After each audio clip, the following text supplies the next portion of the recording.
Olá, bom dia! Bem-vindos ao Agronacional, o programa que te leva para conhecer histórias incríveis que acontecem no campo. E você vai ver daqui a pouco. Antes do envio das aves para o abatedouro, o produtor deve realizar um manejo pré-abate. O objetivo é que os animais cheguem saudáveis aos frigoríficos. O avicultor deve realizar diversas etapas na granja. Uma delas é o jejum das aves. Como fazer um bom gerenciamento de controle de plantas daninhas dentro de uma propriedade? Nós temos dentro da propriedade vários pastos em vários níveis de degradação, ou seja, eu tenho diferentes tipos de plantas daninhas e diferentes tipos de controle. Desperdício de alimentos. O mundo sabe bem o que é isso. Só para se ter uma ideia, segundo a Organização das Nações Unidas, a ONU, em 2019, os consumidores jogaram fora quase 1 bilhão de toneladas de alimentos. A Beth quer se manter saudável. Ela treina 3 vezes na semana e consome a carne suína após realizar os exercícios. Com o crescimento de um mercado consumidor cada vez mais exigente, a Embrapa desenvolveu uma nova versão de uma ferramenta online que dá acesso aos dados da pegada de carbono de diversos produtos agropecuários em nível municipal em todo o Brasil. Por exemplo, você pega Favacho, Herdade, Bela Cruz, né? JB, esse sangue antigo, a vida inteira deram marcha picada. Então eu falo, gente, não existe sangue de batida e sangue de picada. Tem sangue de marcha, né? No sudoeste do estado de São Paulo, o passar do tempo mudou paisagens e transformou incerteza em produtividade. O que antes era um cenário de seca, hoje é sinônimo de produção de alimentos.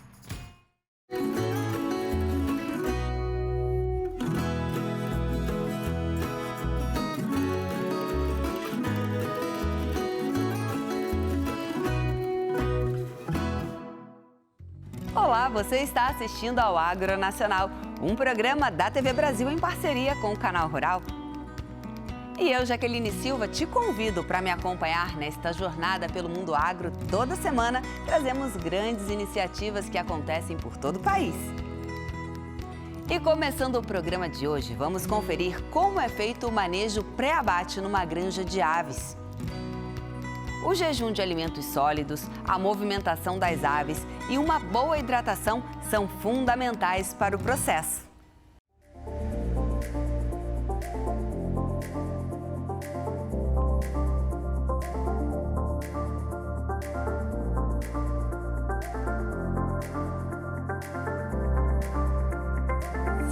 Antes do envio das aves para o abatedouro, o produtor deve realizar um manejo pré-abate.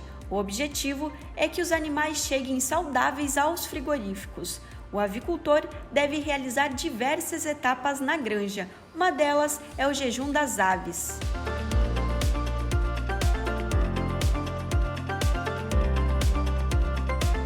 Ele se inicia a partir do momento que o produtor recebe o horário do corte de ração, tá? Então ele vai preparar o aviário e as aves para serem enviadas para o abatedouro. Tá? Inicialmente, ele vai fazer o corte de ração parcial, tá?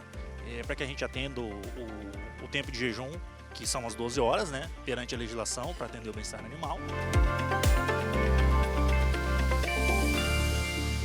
Já vem de lá, já vem a programação, manda pra gente, né?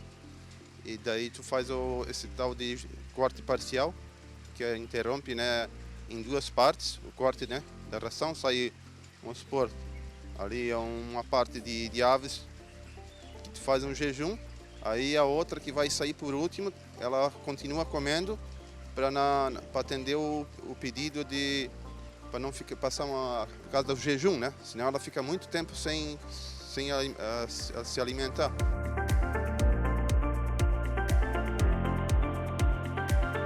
O horário do corte da ração é determinado pela integradora. O produtor deve seguir à risca. Como que esse corte de ração é feito? Tá? Ele consiste, primeiramente, em fazer o jejum parcial. Por quê? No caso do Jardim da Labrida aqui, ele está em torno de 200 km do abatedouro. Então a gente precisa fazer esse jejum parcial para que ele atenda o tempo de jejum no abatedouro. O jejum é de ração, a água é à vontade. Além disso, as aves precisam se movimentar.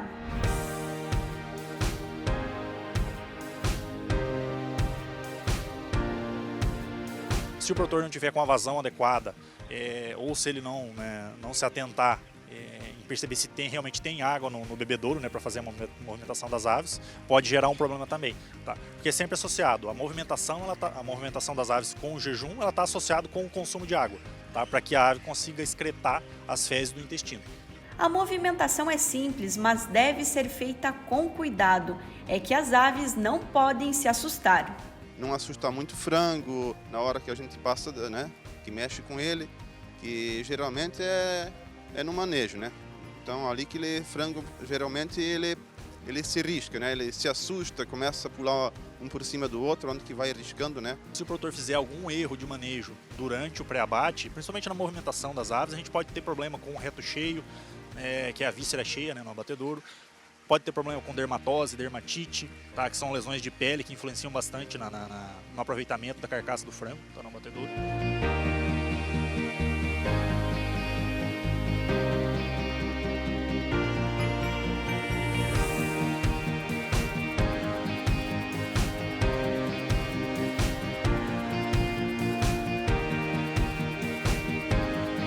O jejum das aves não deve ultrapassar 12 horas. Caso o produtor não realize o procedimento corretamente, pode haver uma condenação das aves no abatedouro, ou seja, perder a ave.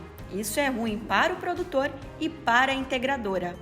O que poderia ser essa condenação? Principalmente reto cheio ou papo cheio, tá? Que são a víscera cheia ou o papo cheio, com a ração.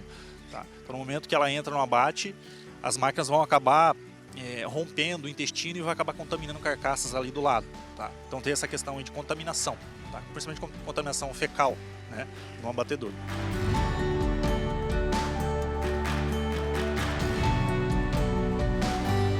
Durante a apanha, as aves tendem a ficar um pouco mais agitadas, mas para isso há processos que minimizam esse estresse delas, João? Sim. Durante o jejum pré-abate, tá? É importante principalmente que o produtor se atente com a questão da intensidade luminosa. Tá? A gente não pode ter nenhum tipo de aumento brusco na iluminação, tá? Porque senão vai acabar estressando as aves, elas podem se riscar, pode gerar ali problema com a questão da carcaça. A dica é manter as cortinas fechadas para diminuir o estresse. A má qualidade de carcaça também pode comprometer o abate. A qualidade de carcaça é importantíssima, porque no caso da nossa unidade a gente produz frango inteiro. Então o frango com dermatose, com problema de carcaça, ele não pode ser aproveitado para esse tipo de produto. Ele acaba indo para o corte, frango em cortes. Então a qualidade de carcaça é essencial para o aproveitamento no abatedouro. Após a movimentação das aves, a próxima etapa é a preparação do aviário para a apanha. Os comedouros e bebedouros devem ser suspensos até o final do carregamento.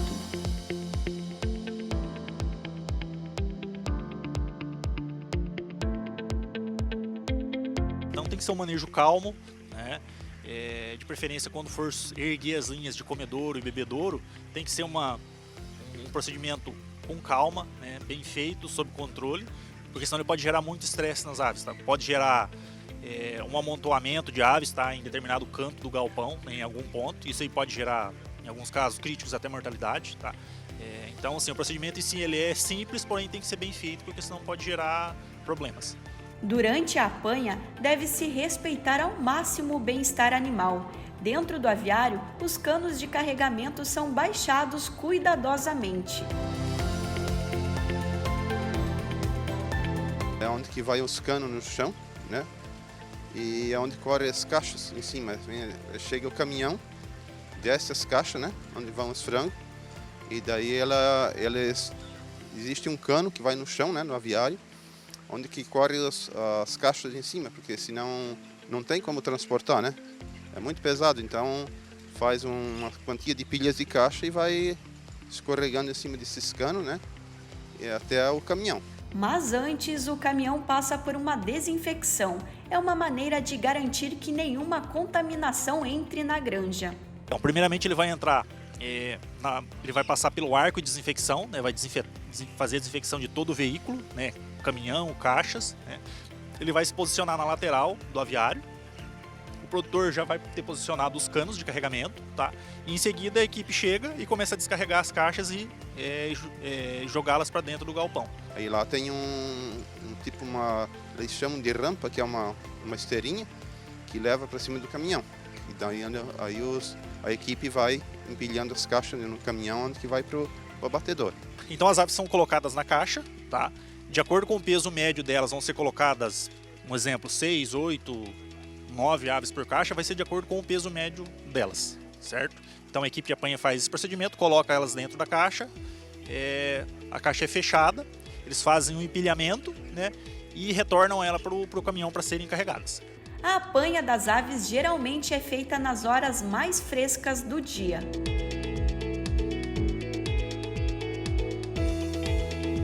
A partir do momento que as aves são carregadas e estão no caminhão, tá?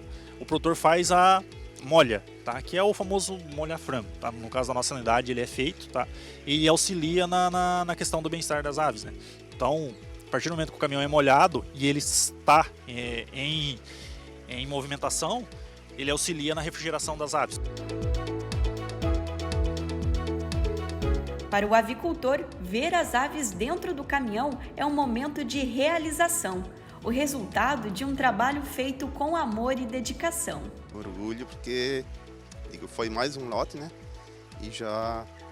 E torcendo que dê tudo certo, né?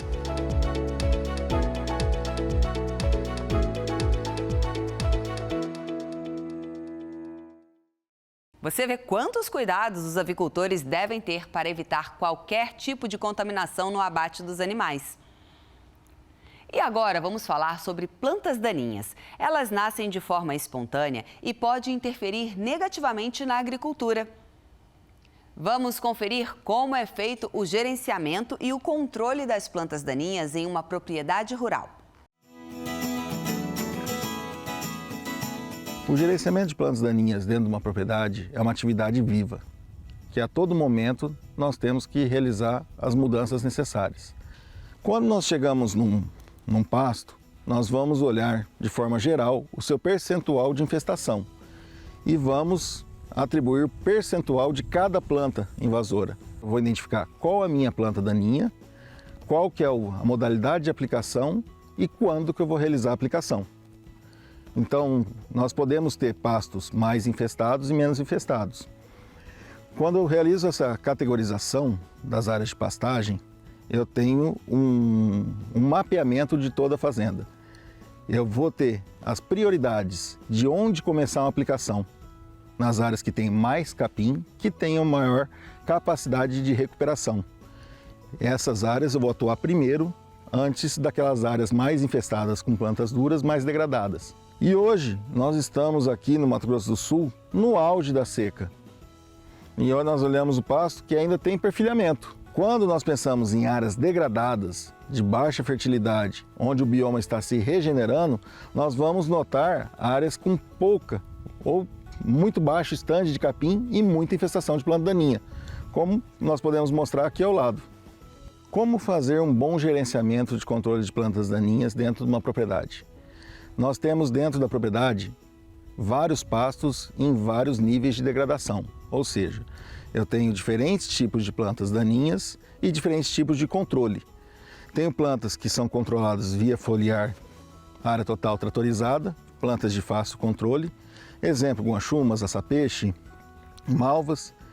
E também tenho em pastos que estejam com uma degradação mais avançada.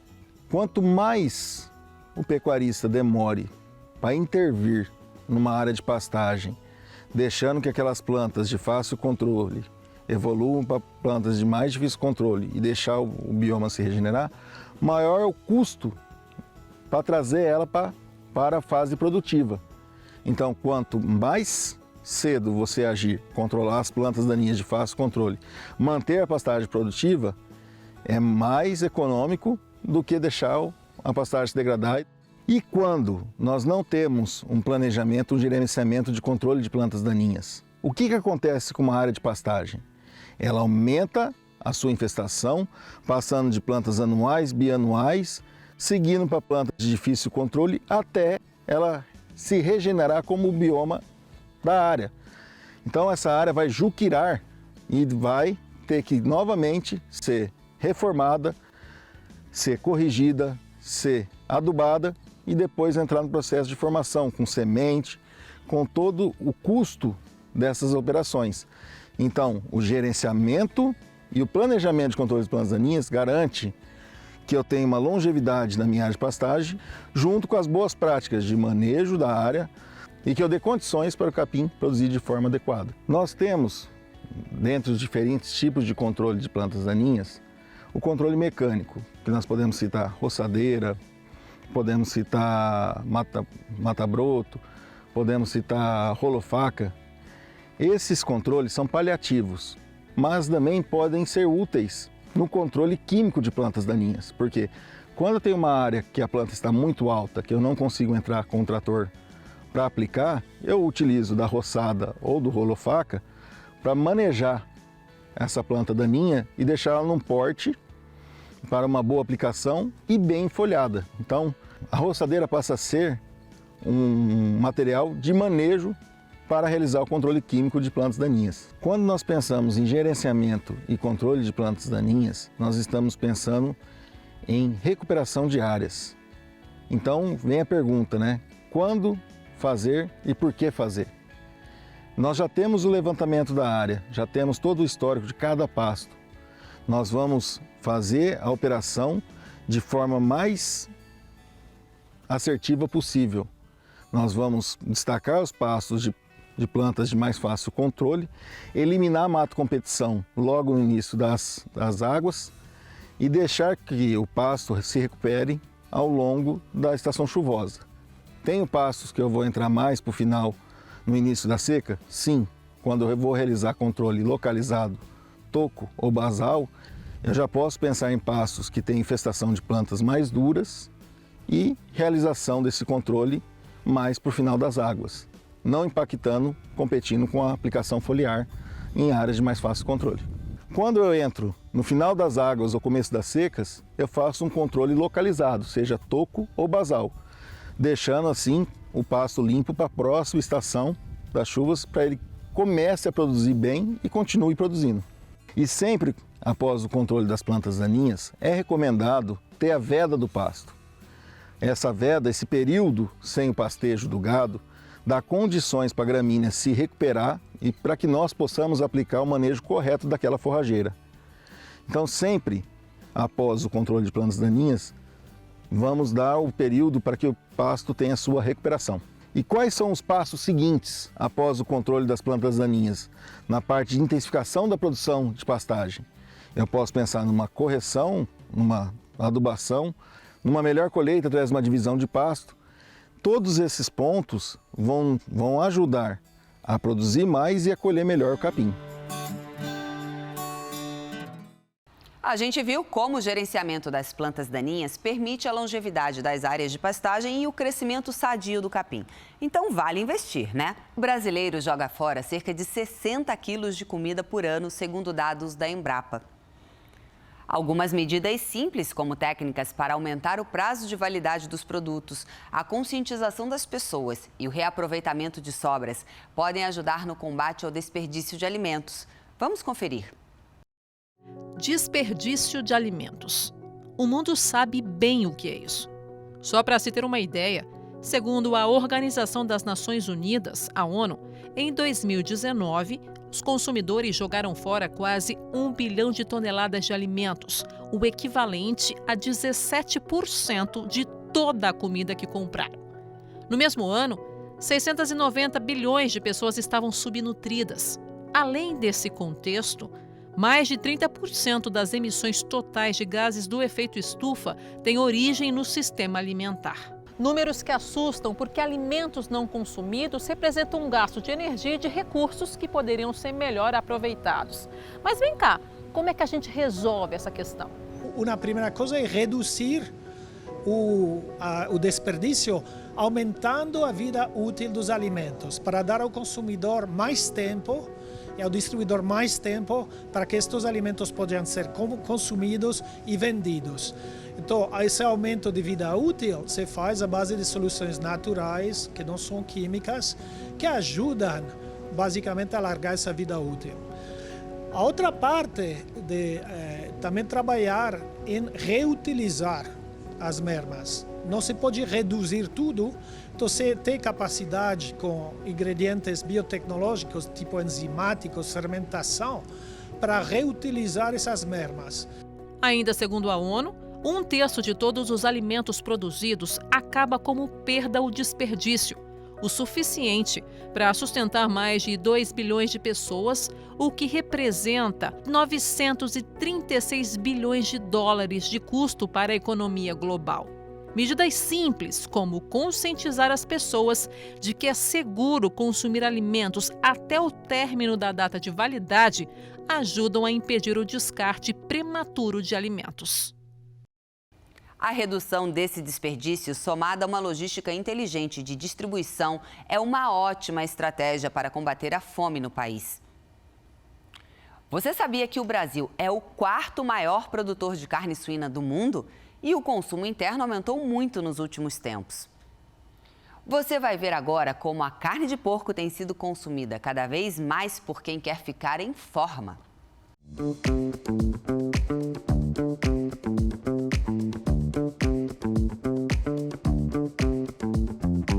Quando vamos ao mercado, vemos gôndolas cheias de produtos, dos mais saudáveis até os mais calóricos, variedades para todos os gostos. Na hora de escolher a carne, não é diferente. Há diversos cortes e tipos. Mas e se eu te contar que a carne suína tem sido opção para quem faz dieta? Para quem quer ficar forte ou até mesmo emagrecer. A Beth quer se manter saudável. Ela treina 3 vezes na semana e consome a carne suína após realizar os exercícios. Eu treino há 9 anos e a carne suína ela contém bastante proteína e para o meu dia a dia ela é boa. E para mim é muito bom consumir a carne suína no dia a dia. E ela tem bastante proteína, né? Além disso, a carne suína possui diversos benefícios para a saúde. Ela é rica em proteína, né? Alto valor biológico, então é uma proteína que é de fácil absorção. Então, para quem quer fazer hipertrofia, para criança, que é importante, né, na fase de crescimento aí, esse consumo das proteínas. Ela é rica em zinco, em magnésio, em vitaminas do complexo B. Então, tem não só vitaminas, mas os minerais também, né? Que é o caso do zinco e do magnésio. E os macronutrientes aí que a gente entra com as proteínas. E também gorduras boas, né? Porque a gordura não é um vilão, ela desde que seja uma gordura boa e desde que a gente consuma ali numa quantidade adequada, as gorduras da carne de porco são gorduras boas. Tem a gordura saturada, que também tem o seu valor dentro do nosso organismo, mas também a gente tem outras gorduras, poliinsaturadas e as monoinsaturadas também. E como qualquer outro tipo de carne, há partes com mais ou menos gorduras. O importante é que o consumidor tenha opções para escolher o corte que mais gosta. A gente sabe que tem alguns cortes da carne suína que são mais calóricos, mas é optar por ser, né, por esses cortes que tem um teor menor de gordura. E a gordura do porco, ela é muito fácil de ver, né? Diferente às vezes da carne bovina, que fica um pouco às vezes intramuscular, a do porco é bem nítida. Então é fácil de olhar ali no supermercado os cortes que tenham um teor maior ou um teor menor de gordura. Lombo, filé mignon, até mesmo a picanha suína possui uma camada de gordura bem menor que a carne bovina. Além disso, a proteína deve estar presente na dieta de toda a pessoa. A proteína, ela vale mais ou menos de 20% a 30% da nossa dieta do dia, né? Então, assim, então, numa refeição, ela também tem que representar esse percentual. A gente calcula em torno de 1,5 a 2 gramas de proteína por quilo corporal. Mas tudo também depende do tipo de atividade física, né? Do tipo de... se a pessoa é um pouco mais sedentária, se ela pratica esporte, se ela é desportista, se ela é esportista, se ela é criança. Mas, no geral, a quantidade de proteína é mais ou menos essa. O que a gente fala? Mais ou menos uns 150 gramas de carne já pronta no prato, nas refeições, nas grandes refeições, E uma carne suína bem temperada faz toda a diferença. A versatilidade também é um dos pontos fortes da proteína. Sempre na carne de porco, a gente recomenda que coloque a gente sempre fala uma vinha d'alho, né? A base de vinho ali, pra gente fazer essa marinada. Como a carne de porco é uma carne muito neutra, ter um tempero um pouco mais carregado ali faz a diferença no sabor dela no final. Então a gente sempre fala para deixar marinando de um dia para o outro sob refrigeração, óbvio, né? Que pode ser no vinho, mas eu vou fazer para criança. Então a gente pode utilizar um suco de laranja, que é legal, né? Então sempre trazer um cítrico, só tomar cuidado com o abacaxi, porque o abacaxi, como ele tem uma substância que chama bromelina, ele acaba quebrando as proteínas e a carne fica um pouco amolecida. Mas trabalhar com bastante suco de laranja, eu gosto, limão siciliano, fica um tempero bem gostoso. A Beth já tem a preferência definida. A assada para mim é o melhor, né? Guisadinha, com verdura, ótimo, legumes, vegetais, né? Dá uma diferença na carne. A carne suína, ela é super nutritiva, né? Tem um custo bem menor, então ela substitui muito bem as outras carnes. E ainda aqui no Brasil a gente tem um pouco de preconceito em relação à carne suína, né? Mas em outros países, por exemplo, o Japão é um dos países que mais consome carne suína. A carne é uma ótima opção para o dia a dia, mas a pergunta que fica é: de que maneira você consome a carne suína? Conta pra gente! Pois é, a carne suína, que já foi associada de forma equivocada a problemas de saúde, agora é a queridinha das dietas. Uma proteína barata e segura para a sua saúde. Os consumidores estão buscando cada vez mais produtos que são produzidos de forma sustentável. E agora eles ganharam uma nova ferramenta, um método oferecido pela Embrapa que disponibiliza dados de pegada de carbono de vários produtos agropecuários no Brasil. Vamos conferir. Alguns consumidores se preocupam. Sim, se for parar para falar, eu penso na emissão de gás carbônico, sim. Mas agora, a gente consegue fazer alguma coisa a respeito por conta da nossa classe social? Muito difícil. Só o pessoal que tem poder aquisitivo consegue, né? Sim, tem uma preocupação. Seria bom ter uma preocupação com a sustentabilidade, né? Alimentos mais naturais, alimentos que não poluem tanto. A fabricação desses alimentos não polua tanto. Certeza. Não só eu, como toda a população, né? Cada vez estamos se preocupando mais, né? Até em benefício da nossa própria saúde, né? Com o crescimento de um mercado consumidor cada vez mais exigente, a Embrapa desenvolveu uma nova versão de uma ferramenta online que dá acesso aos dados da pegada de carbono de diversos produtos agropecuários em nível municipal em todo o Brasil. A nova versão do método, chamada de BR-Look 2.0, traz informações sobre a mudança do uso da terra, responsável por 66% das emissões de gás carbônico só em 2020. A pegada de carbono de um produto agropecuário, ela envolve vários processos. Então, o uso de fertilizantes, operações agrícolas, e um desses processos é a mudança de uso da terra. Então, essa ferramenta ela é específica para medir a mudança de uso da terra, que é um processo que ele pode responder por até 90% da pegada de carbono de um produto agrícola. Então, por isso que ela é muito importante. Na prática, é a junção de dados sobre a pegada de carbono das principais culturas do país. A gente usa dados que a gente chama de secundários, a gente coleta dados ou de publicações, ou de relatórios, ou de outras bases de dados, como por exemplo o Map Biomas. A gente reúne esses dados e o que a gente fez de forma inédita então foi disponibilizar esses dados para 66 lavouras do Brasil. Então você tinha perguntado, né, quais lavouras? Então todas as lavouras que estão ali no IBGE, de soja, milho, trigo, arroz, feijão, abacaxi, melancia, a gente tem a pegada ali para cada uma dessas lavouras. E aí o produtor ele pode consultar para conhecer como que é essa pegada no município dele.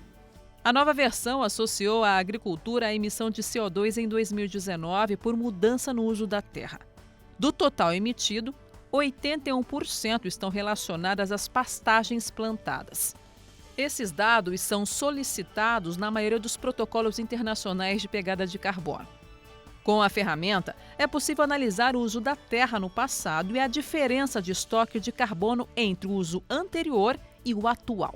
E detalhe, todo mundo, inclusive você e eu, pode ter acesso. É só procurar na internet por BR Look 2.0.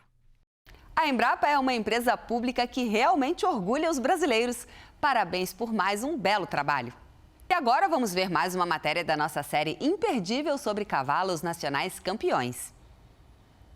Vamos conhecer a trajetória do belíssimo cavalo Perfume do Monteiro, campeão de marcha picada da Exposição Nacional de Manga Larga Marchador.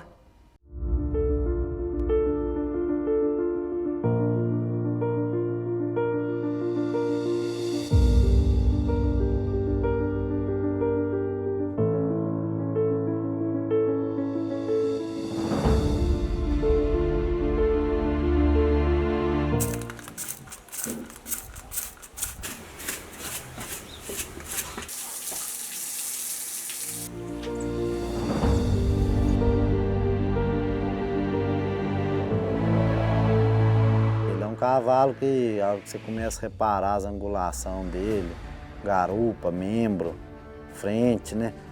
Não tem o que falar. E ele se destaca no meio dos outros, né? Ele é um cavalo diferente, você vê que ele é um cavalo diferente. O cavalo eleito como o cavalo mais completo da raça, né? Um brilho próprio que a gente costuma falar, né? Ele chega no meio dos outros, ele cresce. Nessa época, desses cruzamentos que nós fazíamos, procurávamos éguas mais de marcha de centro, muito machadeiras, quanto mais coladas no chão possível.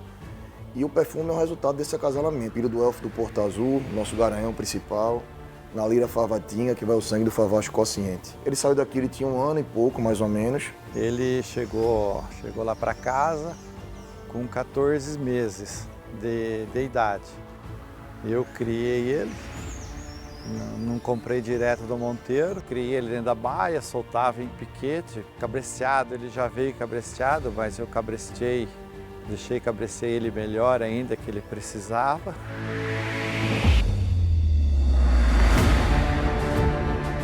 Aí com 3 anos eu mandei ele para Doma, num centro de treinamento, que é o Gabriel, o menino que domou o cavalo. Aí nós vimos que tinha potencial para a pista. O Gabriel falou, vamos levar ele num poeirão para a gente ver como ele sai. Foi muito bem na mão do juiz e ele foi reservado o cavalo nesse poeirão que a gente levou. Aí o Gabriel falou, já peguei a manha desse cavalo, ele é malandro, eu preciso executar ele antes de entrar na pista. Ele teve especializado aqui em Bragança, a gente trouxe ele. E ele foi bem demais aqui também.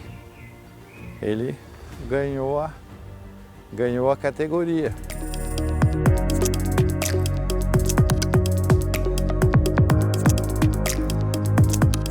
Perfume, ano passado eu fui na exposição de Bragança Paulista e ele estava lá, cavalo júnior, tudo, e eu vi ele e a gente estava montando o projeto e a gente estava procurando cavalos e éguas, né, com potencial para a pista e principalmente potencial para reprodução, né? Eu vi ele lá novinho e falei, nossa, é um cavalo que entra fácil no projeto, né? Aí, infelizmente, a gente não conseguiu parceria, nada com ele. Aí eu fiz uma parceria com a Candelária. Aí a Candelária levou o cavalo para a CBM de 2021.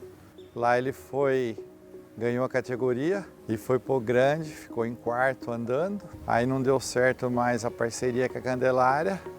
Veio o rapaz lá de Baipendi, do Aras Baipendi, o Gabriel, e comprou o cavalo. E levou o cavalo para a Nacional.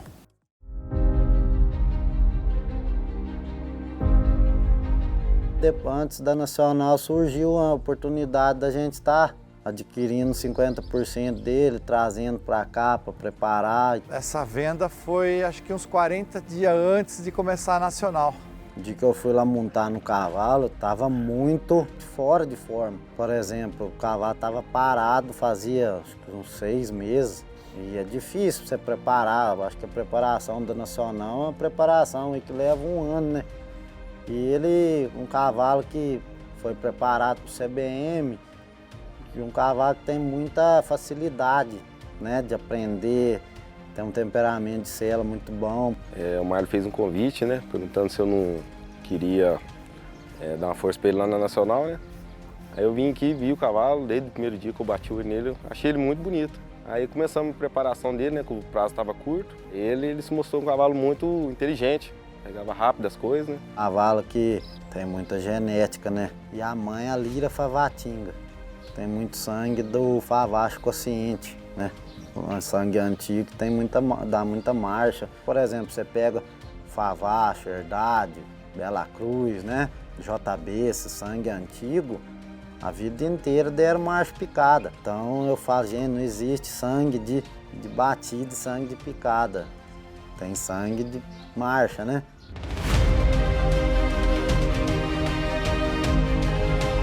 A gente começou preparar esse cavalo com 3 vezes na semana, então o prazo estava curto. Então, pra falar a verdade, não deu 15 dias direto pegando ele, entendeu? Então, vim aqui, comecei a parar ele, né? Mas um pouco na preocupação, né?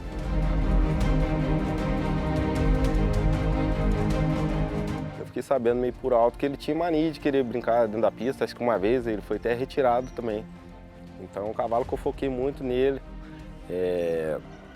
condicionar ele andando na pasta do meu lado, para ele nunca brincar, querer brincar com essas coisas, porque às vezes não é nem de maldade do bicho, mas o bicho começar a brincar, às vezes o juiz pode interpretar que ele é maldoso, está querendo pegar a gente e ele ser desclassificado.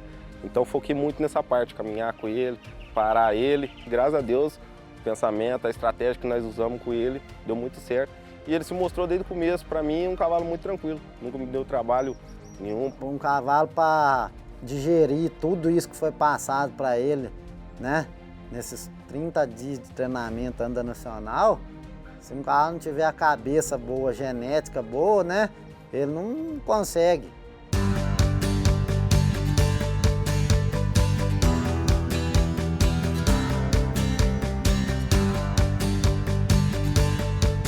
Nós foi pensando que ia dar certo, né? Mas a gente, igual o Foguinho falou, né? A gente não pode ser, já chegar lá pensando que o cavalo vai ser grande, né? Nós foi pensando em ganhar, lógico.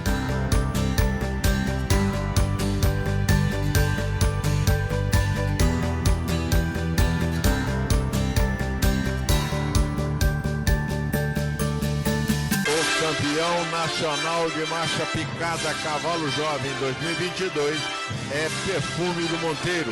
Entendemos que o cavalo da primeira posição é o cavalo de postura mais natural do campeonato. Ele se posta muito natural com o conjunto de frente. Ele tem vantagem sobre o segundo na coordenação anterior e posterior. Chegamos na Nacional, graças a Deus, conseguimos realizar o que nós estávamos fazendo aqui dentro de casa, entendeu? Uma boa apresentação, parou certinho, se postou muito bem. Foi muito bem na categoria. Ele ganhou na categoria. E foi segundo de morfologia. Tinha categoria, voou baixo, vi na morfologia também, vibrei com ele demais na morfologia, porque ele realmente é muito bonito. É muito bonito. Ele encanta a qualquer pessoa que chegue lá e assista, que não entenda de cavalo verdadeiramente, ele não só é morfologicamente bom de morfologia, ele é um cavalo também lindo de se ver. Cavalo, é o que eu falei, é a marcha picada evoluída, né? O que mais me encanta naquele cavalo é o gesto de marcha, a naturalidade da frente dele, sabe? Diagrama, isso é uma coisa que ele tem que é dele. Você vê que ele é um cavalo diferente. Quanto mais ele anda, melhor ele fica, mais vontade ele tem muita vontade de andar. Nós vamos agora fazer a apresentação dos machos de marcha picada. Campeão de marcha picada e campeão cavalo jovem, Perfume do Monteiro. Criação de Gustavo Tavares de Barros Monteiro e exposição de Gabriel Bordon de Abreu Duarte, Aras Baipendi. Eu já sabia do potencial do cavalo, eu já sabia. Quando eu ia lá ver o cavalo andar, eu já via que ele era diferente. O grande campeão da raça Machos de Marcha Picada 2022 é Perfume do Monteiro.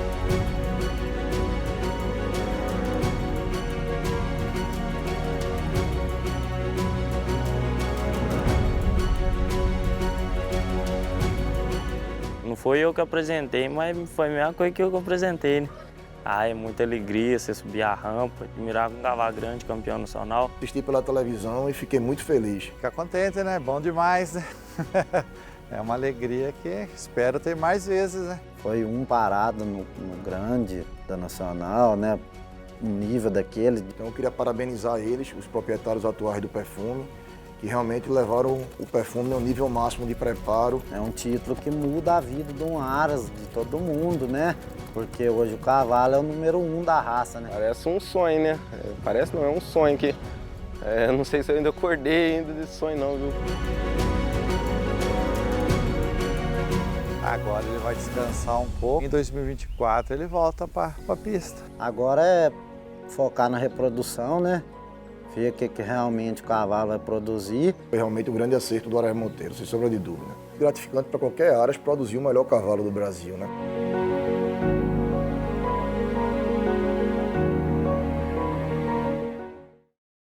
Muito legal essa série que mostra esses animais incríveis. Não é à toa que o cavalo também é considerado o melhor amigo do homem. Agora nós vamos até a cidade de Olambra, no interior do estado de São Paulo, para ver como as novas tecnologias de irrigação transformaram a produção rural na região.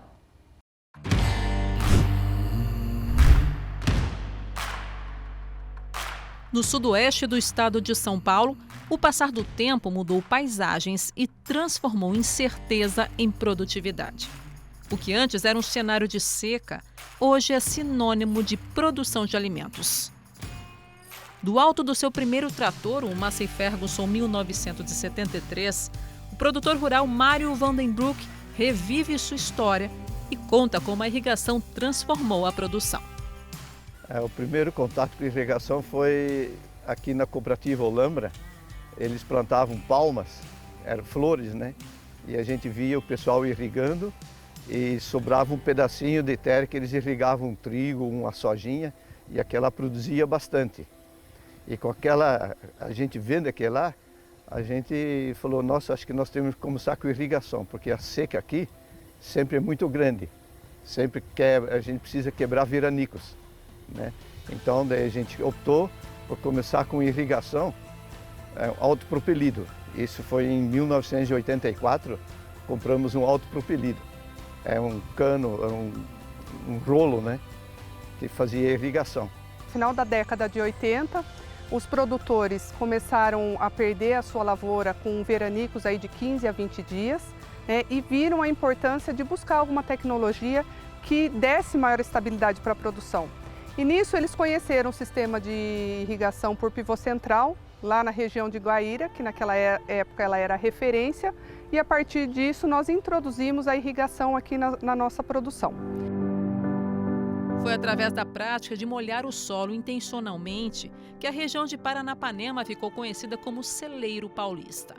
Pela Olambra Agrícola, assistência técnica da cooperativa, a gente foi falado que tinha algum lugar que tinha um pivô central. A gente não sabia o que era isso, mas vamos visitar.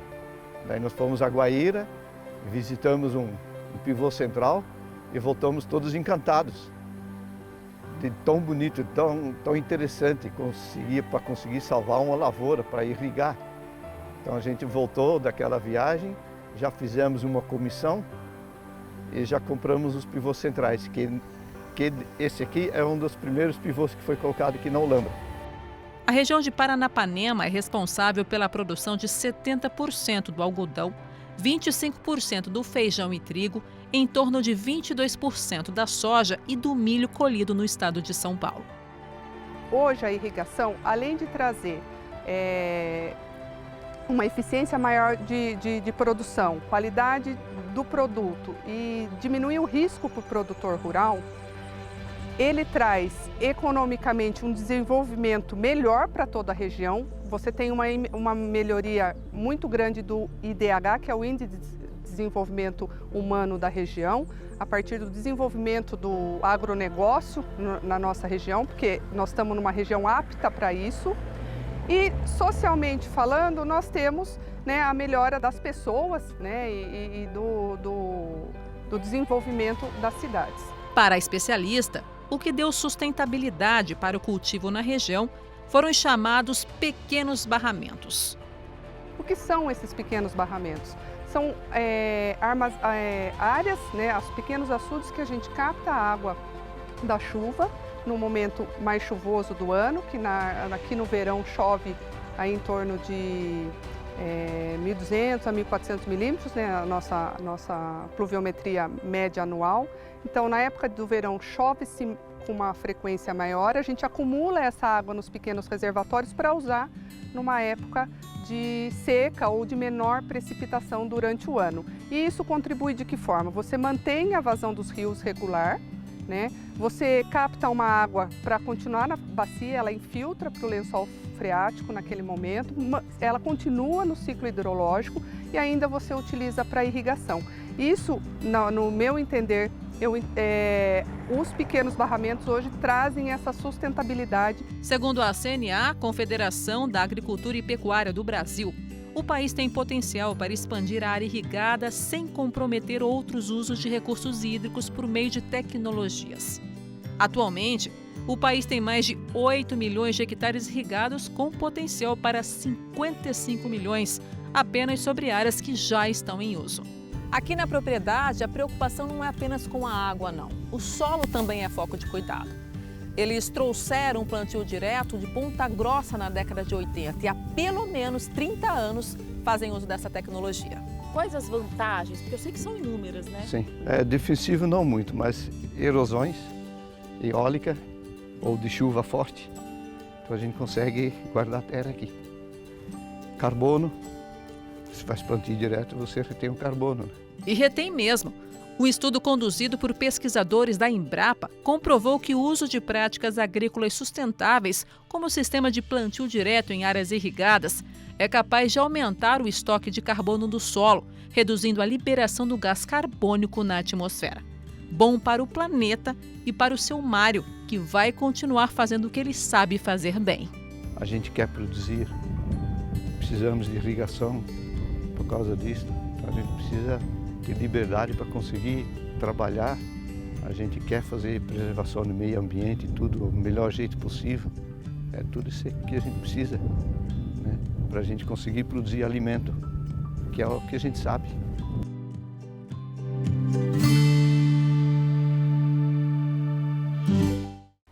Mais um belo exemplo de sustentabilidade e eficiência da produção agropecuária brasileira. E esse foi o Agronacional, uma parceria da TV Brasil com o Canal Rural. Eu te espero aqui na semana que vem para conferir mais histórias sobre o mundo do campo. Você também pode assistir o nosso programa no TV Brasil Play e nos seguir nas redes sociais da TV Brasil. Um excelente dia para você, obrigada pela sua companhia e até semana que vem. Tchau!